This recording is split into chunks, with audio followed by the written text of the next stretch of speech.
Halina't bisitahin natin ang Manila, tamang kapanatagan at pagmamahala. Mayor Michael Rama, Undersecretary John G. Gonzales, and ASEC Girly Veloso, our provincial board members, MCCI, headed by Mr. Stephen Yu, the active partners of the province of Cebu in SUGBO Negosyo. Let's give them a round of applause. Our mayors from the 50 LGUs in the province of Cebu, our board members, our department heads of the capital, our representatives of the national government agencies who are here, sa tanan mga mananaog sa ug finalists sa SUGBO Negosyo ug sa tanan nga dinhi, mayong gabi ka natong tanan. I am tasked with introducing a man who has fascinated me even before there was a whisper of his candidacy for President of the Republic of the Philippines. I first knew him when we were in the Monday group of That's Entertainment. I'm just kidding. Our guest tonight was elected youngest councilor in the history of the city of Manila. Elected the youngest vice mayor in the history of the city of Manila. And in 2019 was elected the youngest mayor in the history of the city of Manila. In fact, it may not show in his appearance, but he has spent 23 years of his life, literally half of his life, in public service. And the city of Manila must have seen in this man so much that they have entrusted their future in this young man, the premier capital city of the Republic of the Philippines. And in the less than 3 years that he has been mayor of the city of Manila, he has achieved so much in that brief period in the areas of, for instance, health and sanitation, in how he has cleaned up the city of Manila in a matter of a few months, how he has cleared and reclaimed the streets of Recto in a matter of 48 hours since assuming the mayorship. In the area of public health, he has built in just such a short time a 10-story, fully air-conditioned new hospital ng Maynila. In public housing, he has moved squatters, informal settlers, to what he calls condominiums, quality public housing that gives dignity to the poor of Manila. Where before Manila was a dirty, smog-filled city, Manila can now breathe because of the clean, green public spaces that he has brought back to life. Even the Manila City Zoo, which until his mayorship was virtually a dung heap, dirty and smelly, has now been revived. and brought back to life. He achieved all of this in a space of less than 3 years. And all these achievements is even made more impressive when we consider where he began. His beginnings as a squatter in Tondo, who became, because he needed to, work as a basurero at the age of 10. When you consider how he began and where he is now, and when you consider how he has brought Manila up with him, that is indeed quite impressive. I say all of this because the theme and the story of his life is really what we are celebrating tonight in this SUGBO Negosyo Awarding. When you come from such beginnings at the bottom of the economic strata of society, what do you need to succeed? Resilience, perseverance, innovation, creativity. And isn't that what the MSMEs need really to succeed? So it is no wonder that, having heard of SUGBO Negosyo, he said that if he is elected president, he will certainly replicate this program and its success in the entire Philippine archipelago. So, ladies and gentlemen, it is my honor, and I am humbled, to introduce to you tonight the man who will be the next President of the Republic of the Philippines, Mayor Isko Moreno Lumagoso.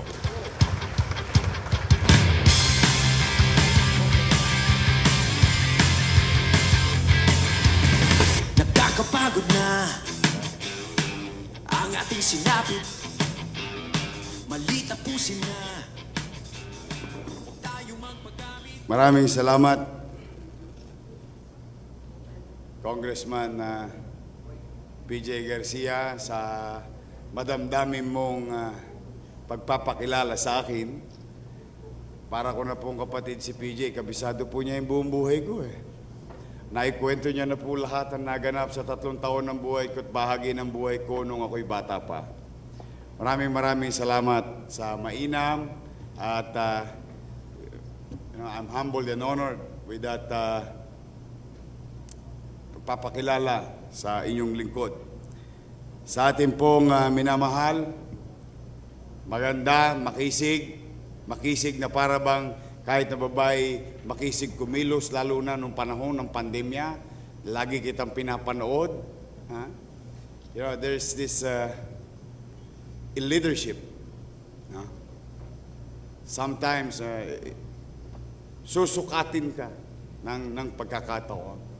But I'm really honored to be close to your family, seeing you leading millions of Cebuano, trying to save as many as possible, taking care of your people during those trying and challenging days of our lives.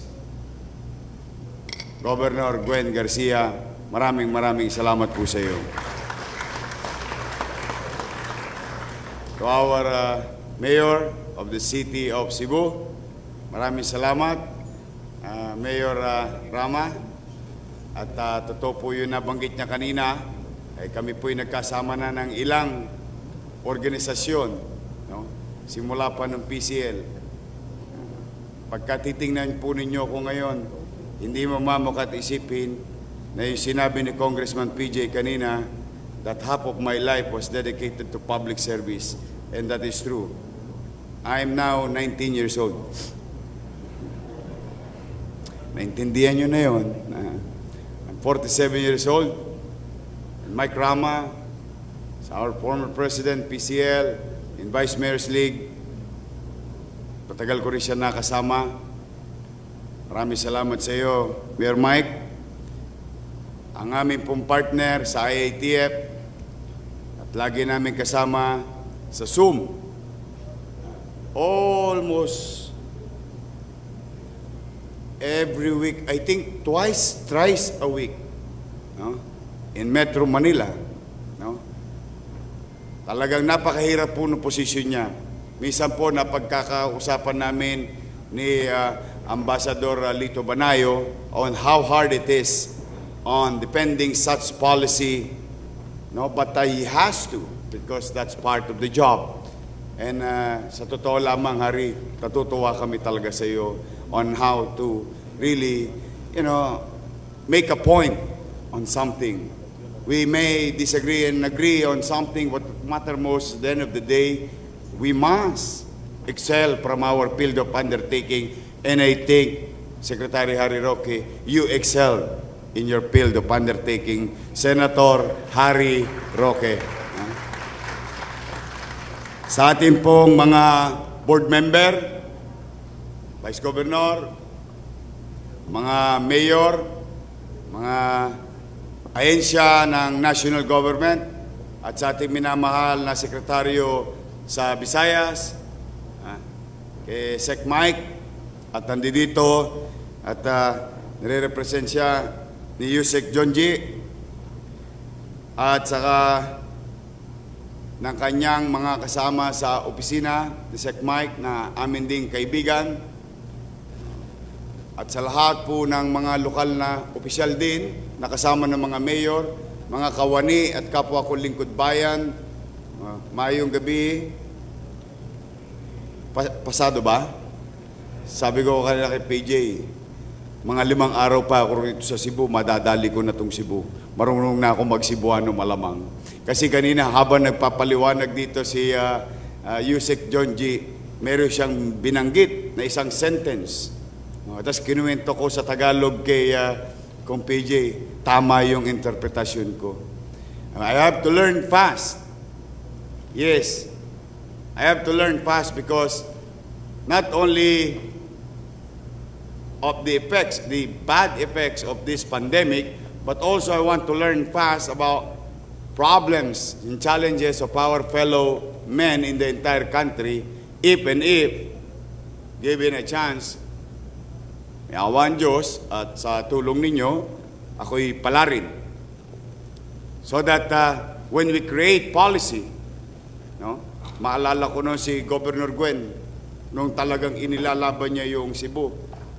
And I really feel her, watching her at the time, simply because ang bawat lokalidad, bawat geografiya ay may kanya-kanyang suliranin. And the only way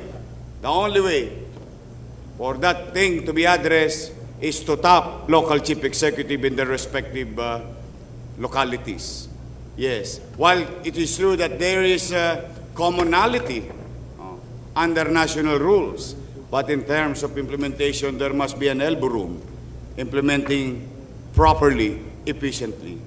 And totoo rin po yung sinabi ni Yusek Jonji kanina, wherein President Rodrigo Roa Duterte called local government unit like ours to participate in the National Vaccination Day. Totoo po yun. At records will show, and it cannot be denied, when, like us, Governor Gwen and other mayors participated in the national effort in vaccination. Alam po ninyo, nakapagtala tayo ng kasaysayan, hindi lang ho sa Pilipinas, pati po sa mundo in terms of vaccination per population, based on population. Isa po tayo sa pinakamalaki na nabakunahan in a short period of time when President Duterte and IATF came up with the national policy on National Vaccination Day. We participated simply because I, your mayor in Manila, in my little understanding that this COVID-19 is a universal problem and it has to be approached inclusively. So lahat, yakapin, lahat magtulungan. In fact, modesty aside, when we acquired most desired or pinakamahirap hanapin ng mga gamot, katulad ng remdesivir, tocilizumab, now molnupiravir, and bericitinib. Kung gaano kahirap yung variant, ganon din po kahirap yung gamot. But the thing is, we've shared, and we're fortunate, and we thank the Lord that while we are ahead in terms of capacity, we thank the Lord hindi namin nagamit yung mga binili namin, pero nagamit naman ng kapwa Pilipino natin sa buong bansa. And 95% of them survived. So that's what matters most today. And we're very happy, maraming pagkakatulad ang province of Cebu. Opo, in terms of fighting COVID, in terms of cushioning the socio-economic impact of this COVID-19 in our lives. Nagulat lang ako, mas magaling lang si Gob Gwen. Oh, ay talaga, sa totoo lang, nung malaman ko to nung una kong punta rito, nung kinukwento to ni Gob Gwen, sabi ko, akala ko maganda na yung ginawa natin sa Maynila. On how to survive business, on how to support business. We vaccinate everyone. Any John Does and Mary who goes in and out of Manila, who works in Manila, whether they're from Manila or not. We try to vaccinate and protect our people to open up the economy as a matter of policy since last year. And I've been telling that we must learn how to live with COVID-19 and go back to work safely. With that policy, tinulak namin ng tinulak na bakunahan ng tao, maproteksyonan ng tao. Tapos, tax amnesty here, tax amnesty there, creating business here, creating business there, only to find out ang pinakamagandang idea pala na worth emulating. And Congressman PJ Garcia is correct when I said it today that may awa ang Diyos. May awa ang Diyos. Someday, somehow, kung si Mayor Rama nang hiram ng template para sa Cebu City, hihiramin ko na to para sa DTI sa buong bansa.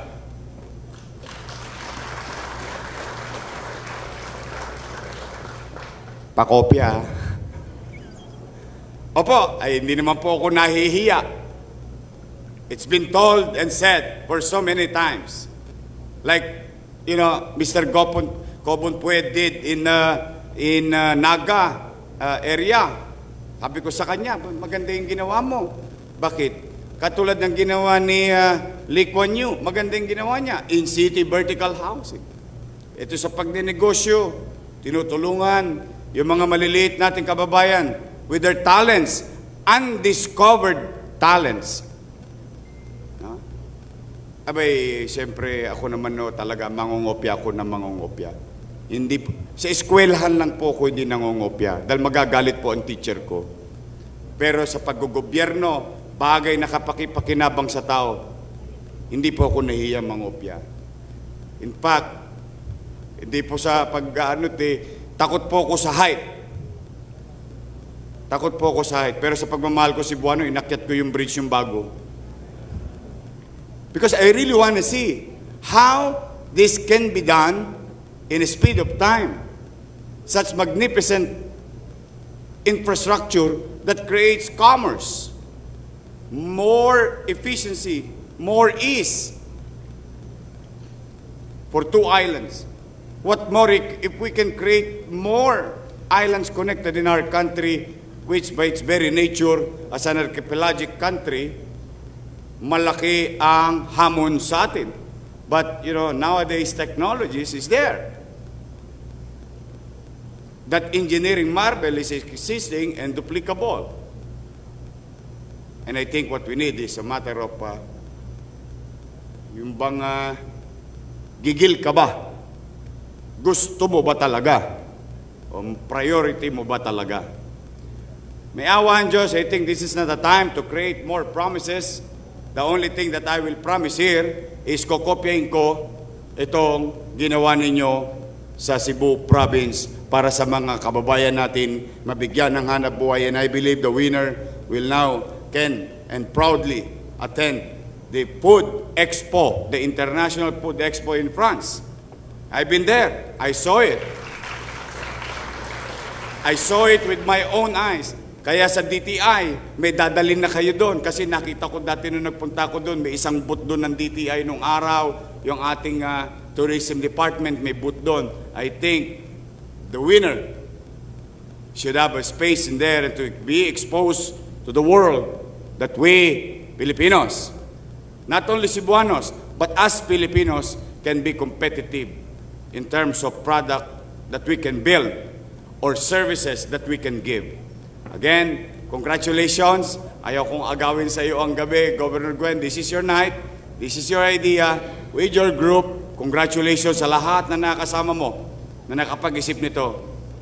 At sana maging matagumpay pa yung Season 2 at susunod ay Season 3, Season 4, Season 5. Sana sa susunod na season, kasama na ako doon sa season na yon. Again, sa lahat ng Cebuano na nandito at mga Cebuanong nasa labas ng building na ito at Cebuano sa kaniyang bayan na aking napuntahan, let me take this opportunity to thank each and every one of you that wherever PJ and I, Congressman Garcia and I, na iniikot ay napakainit ng inyong pagtanggap. Sabi ko kaninang maga, malamang ang Cebu maging pangalawang bahay ko na. Buti pa si Hari adapted na. Huwag ka mag-alala, Hari, malapit na.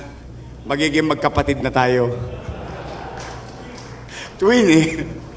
Again, I'm humbled and honored with the hospitality of the Garcia family and the warmth being given to me by Cebuanos. Someday, somehow. Isa lang po kung bakit ako nagtagumpay sa karerang pinili ko. Nasasanlaan laway ko at wala kong stiff neck. Kaya kong lumingon sa aking pinanggalingan at hindi ko kinakalimutan ang mga taong nakasalamuha ko sa dinararan ko tungo sa direksyon na gusto kong mapuntahan. Magandang gabi, pagpalain nawa kayo ng Pong May Kapal. Pilipinas, God first.